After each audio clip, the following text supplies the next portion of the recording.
സുഹൃത്തുക്കളെ, നമുക്ക് ഹോളിവുഡ് ഐറ്റമില്ലെന്ന് ആരാണ് പറഞ്ഞത്? അതിന് ഏറ്റവും നല്ല ഉത്തമ ഉദാഹരണമാണ് ഇന്ന് റിലീസായ ലോക ചാപ്റ്റർ 1 ചന്ദ്ര. നസ്ലിനും കല്യാണി പ്രിയദർശനും കേന്ദ്ര കഥാപാത്രത്തിൽ വരുന്ന സിനിമയാണ് ലോക. ലോക ഇന്ന് തിയേറ്ററുകളിൽ എത്തിയിരിക്കുകയാണ്. ഞാൻ രാവിലെ തന്നെ പടം പോയി കണ്ടു. കിടുക്കാച്ചി ഐറ്റം എന്ന് വെച്ചാൽ കിടുക്കാച്ചി. ഹോളിവുഡ് സിനിമ മാറിയിരിക്കും. അതുപോലെ അവഞ്ചേഴ്സ് ആണോ ഏത് പടമായിട്ടാണ് കമ്പയർ ചെയ്യേണ്ടതെന്ന് പോലും അറിയത്തില്ല. ആ ലെവൽ സാധനം. ഇത് മലയാള സിനിമ ഇൻഡസ്ട്രി ചരിത്രത്തിൽ ആദ്യമായിട്ടായിരിക്കും ഇത് കൂട്ടൊരു കിടുക്കാച്ചി സിനിമ വരുന്നത്.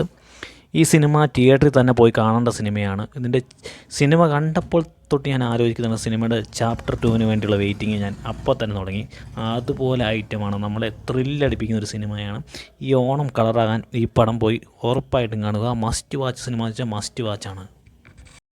പിന്നീട് ഇതിനകത്ത് മെയിൻ കാര്യം എന്ന് പറഞ്ഞാൽ ദുൽഖർ സൽമാനാണ് ഈ പടം പ്രൊഡ്യൂസ് ചെയ്തേക്കുന്നത്. അപ്പോൾ തന്നെ മനസ്സിലാവുമല്ലോ പടത്തിൻ്റെ ആ ഒരു ലെവല്. പുള്ളി അങ്ങനെയൊന്നും ഒരു ഊളപ്പടങ്ങളൊന്നും അങ്ങനെ പ്രൊഡ്യൂസ് ചെയ്യത്തില്ല. അപ്പോൾ തന്നെ പടത്തിൻ്റെ ഡെപ്ത് നമുക്ക് മനസ്സിലാവും. കിടുക്കാച്ചി പടം എന്ന് വെച്ചാൽ കിടുക്കാച്ചി പടം. പടം കണ്ടിട്ട് നിങ്ങളുടെ അഭിപ്രായങ്ങൾ കമൻറ്റായി രേഖപ്പെടുത്തുക. അതുപോലെ വീണ്ടും കാണുന്നിടം വരെ ഗുഡ് ബൈ.